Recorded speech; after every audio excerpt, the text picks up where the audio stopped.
So this is almost like a part two to part one that on the ACC. Same structure, questions from ChatGPT. I've plugged in the topic, and it's something that's happened very recently. The topic is visibility, bullying, and being talked about. And yeah, let's dive in. So I had an interesting moment at a charity event weekend just gone, and someone who I know, I wouldn't call them a friend, but they might think that they are friends of mine. I don't know. Someone that it isn't the first time that they've done this, and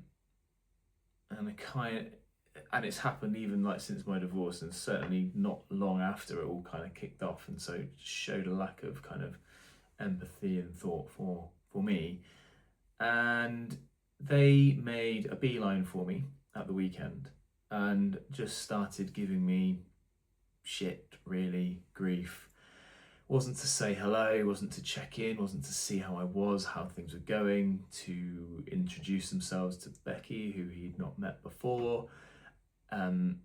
As had nobody there really, apart from a few people closest to me.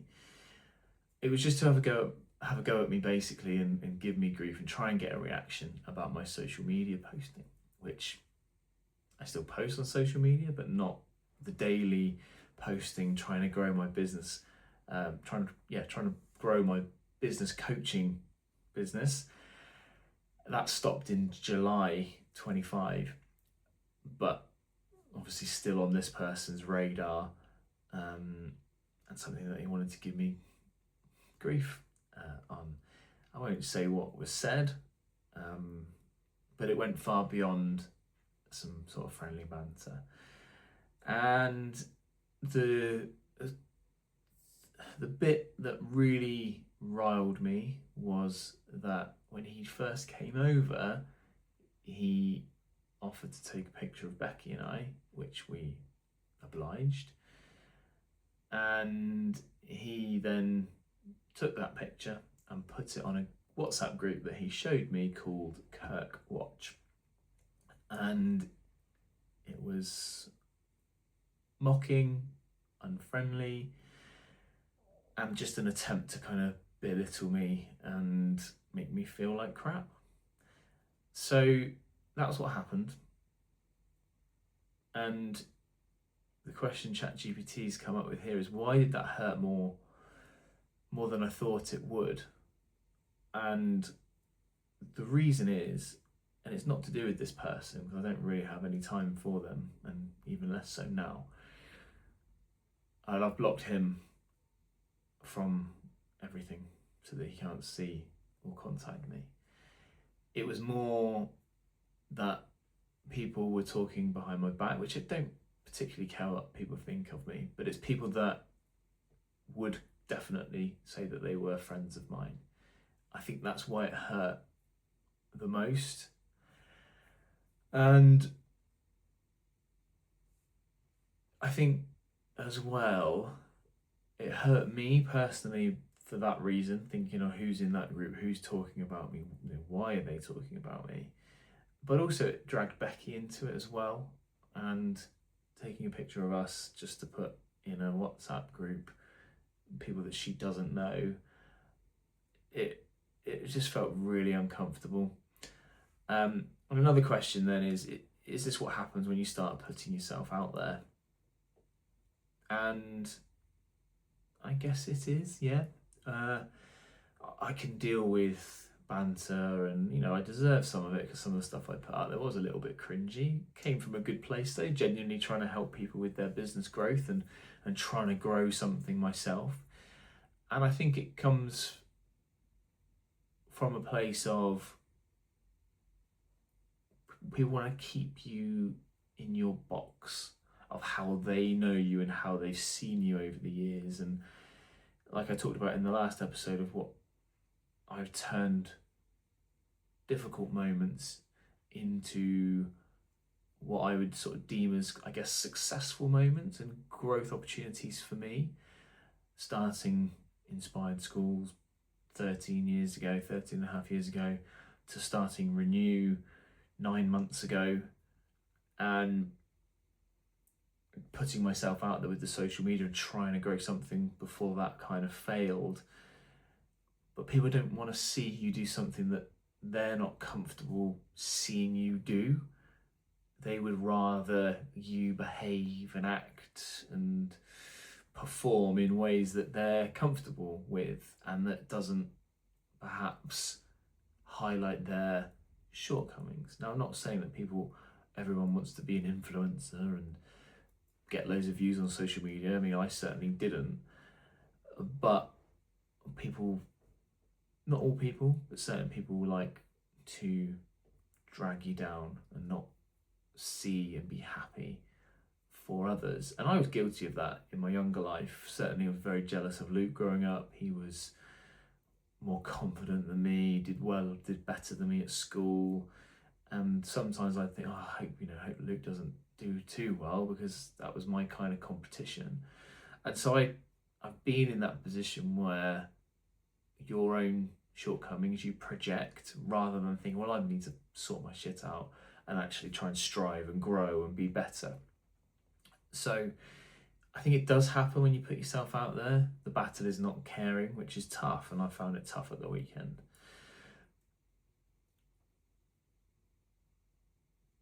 Did it hurt because of what he did or what it revealed? Yeah, so we've already covered that. It hurt more because of thinking who could be in that group, and people that I previously would have cared about. And I followed this. I've got a pretty good idea who those people are, and I've blocked them as well. Is adult bullying just insecurity dressed up as humour? Yeah, I think it is. I think it's 45-year-old plus men wanting to belittle somebody and trying like that one-upmanship with people in that group, and oh yeah, good one, like you've got him, brilliant. So it isn't really humour, and yeah, quite often, and I got dragged into it in that conversation, and maybe would have handled things differently if I had the opportunity again. My question to him was, you want to talk about something that was 6 months ago? Let's talk about my newest venture. And that was of little interest to him. It was just a chance to try and mock me. So, thinking of last week's episode, the ACC, was this just another sort of repetition, if you like, where it was a tough moment. It did affect me, I won't lie, and I wouldn't say made me emotional, but certainly got the fight or flight system going. I could feel that adrenaline inside of me. It is definitely another rep, and it just reinforces that I don't need people like that in my life, and drains and fountains, and that person certainly is a drain, and I want to be around people that have my back, not yes men or women. Oh yeah, that's brilliant, Ben, you're fantastic. Not that. I don't mind people criticising me and giving me banter as part of what life is, and I give enough out as well, and that's healthy. But more that when you do something good, and you do want people to have your back and celebrate it and go, hey, that's brilliant, like what you're doing at Renew is great. And those are the people, and then in turn, I've learned to be that cheerleader, that person that raises people up for the amazing things that they do. And that's something that I've got way better at over the years, and even physical appearance of some of my friends, and it's something that I know means a lot to people. And so why not compliment people? Why not try and make somebody's day? Why not make people happy, rather than trying to, that South African saying of being a mood hoover, trying to like drag people down and hoover up any good vibes and good energy that people may have. So yeah, absolutely another rep. Just reinforces that I don't need many friends, but I want good friends around me, people that I know have got my back. And then there's a couple of quotes here. So one is, care about what other people think and you will always be their prisoner. And it's so hard not to care about what other people think. I think as you get older, you care less, but you certainly care about people's opinion who are close to you, right? And these people that have their group, I don't care about their opinion, but in that moment it did hurt because it was people that I thought cared about me, and maybe they would, maybe they do, but you know, I don't, doesn't seem like they do.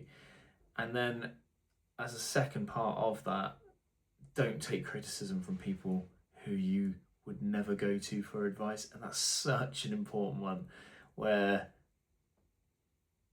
it's the easiest thing to do in life, where you criticize. If you're watching your sports team, if you're watching a film, if you listen to politicians, the easiest thing to do is to criticize, to pick negative points that you can use or have, not to hurt somebody necessarily all the time, but it's far harder to look at the positives. But I think if you're a positive person and you're looking to raise other people up and you're looking to pick out incredible qualities that your wife or spouse has, or your best friend has just done something amazing at work, or it's far harder to celebrate them, but actually what you get from that is so rewarding that, yeah, be there for people. And like I said, don't take criticism from those people you would never go to for advice. And it's so hard, like sometimes you put a post on social media, or like when I wrote my book, lots of good reviews, one negative, and you're like, oh, like what the hell, like what's somebody written here? How could they think such a thing? It's so easy to your gaze to be taken by criticism, but definitely don't take it from those that you wouldn't go to for advice.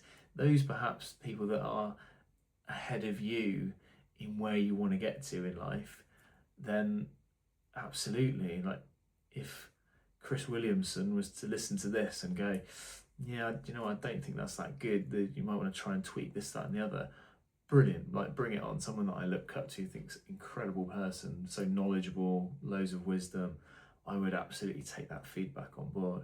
But somebody who's never put themselves out there, just throwing criticism, throwing shade at people just for the sake of it, don't listen to it. What insecurity might make somebody create a group like that, and would I have done something similar in my 20s, and is mockery sometimes a reaction to someone trying to grow? The 20s one is I'm not proud of who I was sometimes in my sort of late teens and early 20s. Like I said, I would be that, not at that level, I would never do something like that, but I would criticise people because it would make me feel better. Perhaps footballers who might be at a similar ability to me but went on and made it as professional because I didn't try hard enough to get there. Or somebody that had, like Joe Wicks for instance, has all the success in the world, calls himself the UK's PE teacher. That pissed me off during COVID because it's like, well, he's a PE teacher for 3 months. I've been doing it for 15 years. But it takes a bigger person to go, well, actually, what has he done to enable himself to call him that? And he stayed true to his social media posting, his lean in 15. He became incredibly successful and a celebrity, and so calls himself, you know, he can call himself that, and people will buy into it because of the brand that he's built, and you can't do anything but admire that. Like I said, one of the things that annoyed me the most was that Becky was involved and felt very, very protective of her, and that wasn't cool, and that's something I'm not comfortable with. But to finish on, if putting yourself out there means occasionally being